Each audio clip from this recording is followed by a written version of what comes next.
হে আমার প্রিয় দিনী ভাই ও বোনেরা, আপনি আবারও গেলেন দুর্গাপূজা দেখতে। আপনি আবারও গেলেন দুর্গাপূজার উৎসবে। আপনি কেন গেলেন? আপনি জানেন না যে যেখানে পূজা করা হয়, যেখানে দেবদেবীর পূজা হয়, সেখানে আল্লাহর গজব নাজিল হয়। তাছাড়া দেবদেবীর পূজা করে আল্লাহকে অপমান করা হয়, আল্লাহ তাআলাকে ছোট করা হয়। আর আপনি সেই অনুষ্ঠানে গেলেন যে অনুষ্ঠানে আল্লাহকে অপমান করা হলো। আপনি সেই অনুষ্ঠানে অন্তর্ভুক্ত হলেন যে অনুষ্ঠানে আপনার আল্লাহকে, আপনার সৃষ্টিকর্তাকে, আপনার প্রভুকে অপমান করছে, যেখানে আপনার আল্লাহকে ছোট করছে ওই পূজা করে, আর আপনি তাদেরকে সমর্থন করলেন। ছি ছি ছি ছি ছি ছি ছি। একটুকু আপনার হায়া হয় না? একটুকু আপনার ইতস্তবোধ হয় না? একটুকু আপনার বোধগম্য হলো না? আপনি না মুসলমান, আপনি না মুহাম্মদ সাল্লাল্লাহু আলাইহি ওয়াসাল্লামকে বিশ্বাস করেন? এই জন্যই তো আমাদের নবী আজ থেকে 1450 বছর পূর্বে ভবিষ্যৎবাণী করেছেন। তিনি বলেছেন যে ইন্না মিম্মা তাখাওয়াফু মিনহু আলা উম্মতি, আমার উম্মতকে নিয়ে আমার জীবনে বড় ভয় তিনটি বিষয় নিয়ে। আমার উম্মতকে নিয়ে আমার বড় ভয় হয় তিনটি বিষয় নিয়ে। তার দ্বিতীয় নম্বর বিষয় হচ্ছে সাতাআবুদু কাবাইলু মিন উম্মাতিল আওতান, আমার উম্মত মূর্তি পূজা করবে, এটা আমার জীবনে বড় ভয়। একথা মুহাম্মদ সাল্লাল্লাহু আলাইহি ওয়াসাল্লাম বলছেন যে আমার উম্মত মূর্তি পূজা করবে, এটা আমার জীবনে বড় ভয়। হে আমার দিনী ভাই, আপনি কেন মূর্তি পূজায় অংশগ্রহণ করলেন? আপনি জানেন না যে যেখানে পূজা করা হয় সেখানে আল্লাহ তাআলাকে অপমান করা হয়, সেখানে আল্লাহর গজব নাজিল হয়। আর আপনি সেই জায়গাতে, সেই অনুষ্ঠানে, সেই আলোচনার জায়গাতে আপনি গেলেন যেখানে আল্লাহকে অপমান করা হচ্ছে। তারপর আল্লাহ নবী আবার বললেন ওয়াসাতাল হাক্কু কাবাইলু মিন উম্মতি বিল মুশরিকিন, আমার উম্মতের কিছু লোক মুশরিকদের সাথে মিশে যাবে, বিজাতিদের সাথে মিশে যাবে, বেধর্মীদের সাথে মিশে যাবে। এটা আমার জীবনে বড় ভয়। এটা মুহাম্মদ সাল্লাল্লাহু আলাইহি ওয়াসাল্লামের ভবিষ্যৎবাণী। হে আমার প্রিয় দিনী ভাই ও বোনেরা, আপনারা একবার চিন্তা ভাবনা করলেন না আপনি কেন তাদের দলের অন্তর্ভুক্ত হলেন? রাসূলের ভবিষ্যৎবাণী কোনোদিনও মিথ্যা হবে না।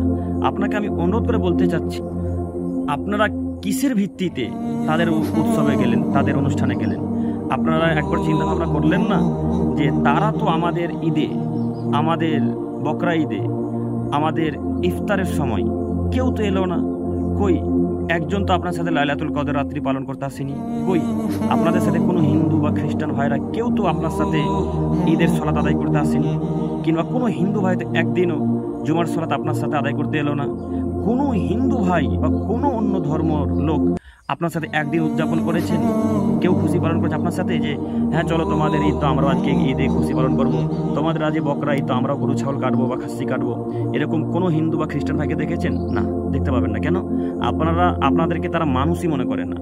আপনাদেরকে তারা মানুষই মনে করে না, তাই তো তারা আপনাদের অনুষ্ঠানে আসে না। আপনি কাপুরুষের বাচ্চা, আপনি অশিক্ষিত, তাই তাদের দুর্গাপূজা দেখতে গেলেন। আপনি অশিক্ষিত মানুষ, তাই তাদের দুর্গাপূজা দেখতে গেলেন। আপনার বিদ্যাও নেই, আপনার বুদ্ধিও নেই, আপনার মানবতাও নেই, আপনার হিতাহিত জ্ঞানও নেই। নইলে আপনি মুসলমানের বাচ্চা মুসলমান হয়ে আপনি দুর্গাপূজার অনুষ্ঠানে কিভাবে যেতে পারেন? আপনি মুসলমানের বাচ্চা মুসলমান ঘরে জন্মগ্রহণ করে আপনি ওই হিন্দুদের ধর্ম উৎসবে কিভাবে যেতে পারেন? আপনার লজ্জা হয় না? আপনার হায়া হয় না? আপনার ইতস্তবোধ হয় না যে আপনি তাদের অনুষ্ঠানে গেলেন? আপনাদের অনুষ্ঠানে একদিন কোনো মন্ত্রী বা কোনো নেতা মাথায় টুপি দিয়ে, মাথায় ওড়না দিয়ে চলে এলো, তাই আপনি ভাবছেন যে আপনার ধর্মকে তারা মান্যতা দেয়? জি না, আপনার ধর্মকে তারা মান্যতা দেয় না। আপনাকে আমি অনুরোধ জানাচ্ছি আপনি নীতি পরিবর্তন করেন। আজকের পর থেকে কোনো দিন কোনো মুসলমান কোনো বিজাতিদের ধর্মের অনুষ্ঠানে যেতে পারে না। দুর্গাপূজাতে তো যেতে পারেই না, কোনো পুজোতে কোনো বেধর্মীদের অনুষ্ঠানে যাবে না। এটা আমাদের অনুরোধ। হে আমার দিনী ভাই ও বোনেরা, আপনাদেরকে অনুরোধ জানাচ্ছি কোনোদিন কোনো বেধর্মীদের অনুষ্ঠানে যাবেন না। ওটা হিন্দু ভাইদের উৎসব, হিন্দু ভাইরা উৎসব পালন করবে, উদযাপন করবে। মুসলমানের বাচ্চা যেতে পারে না। হিন্দু ভাইরা যত খুশি পালন করবে করুক, আমরা বাধা দিতে যাব না। আমাদের এক জায়গায় বাধা, শুধু মুসলিমদেরকে আমরা বলতে চাচ্ছি আপনি আজকের পর থেকে কোনোদিন কোনো বেধর্মীদের অনুষ্ঠানে যাবেন না। আল্লাহ তুমি আমাদেরকে বোঝার তৌফিক দান করো। সকল বলি আমিন।